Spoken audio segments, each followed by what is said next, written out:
વિજયનગરના પીપલોટી પ્રાથમિક શાળાના મુખ્ય શિક્ષક અને આદિવાસી સમાજના સુભાષભાઈ ગોપાતને પ્રતિભાશાળી શિક્ષક તરીકે પ્રતિષ્ઠિત ચિત્રકૂટ એવોર્ડથી સન્માનિત કરવામાં આવ્યા છે। ઉપશિક્ષક શ્રી પીપલોટી પ્રાથમિક શાળા તાલુકો વિજયનગર જિલ્લો સાબરકાંઠા તેઓ પોતાનું સન્માન સ્વીકારશે। સાબરકાંઠા જિલ્લામાંથી શ્રેષ્ઠ શિક્ષક તરીકે પસંદ પામેલા એ સુભાષભાઈ વીરજીભાઈ ગોપાત જેઓ ચિત્રકૂટ એવોર્ડ મેળવી રહ્યા છે।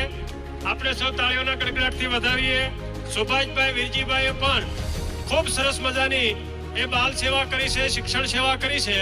એના પરિણામ સ્વરૂપ તેઓ એ ચિત્રકૂટ વિનર બન્યા છે। સાબરકાંઠામાં અપ્રોક્સિમેટલી 4000 થી 6000 જેટલા શિક્ષકો છે, બરાબર। એમાંથી એક શિક્ષકની પસંદગી કરવામાં આવી। આ એવોર્ડ જ્યારે પહેલા વાત કરી 25 વર્ષથી આપવામાં આવે છે, તો પહેલી વાર વિજયનગરના કોઈ શિક્ષકને આ એવોર્ડ મળ્યો એ વિજયનગર માટે ખૂબ મોટી વાત છે।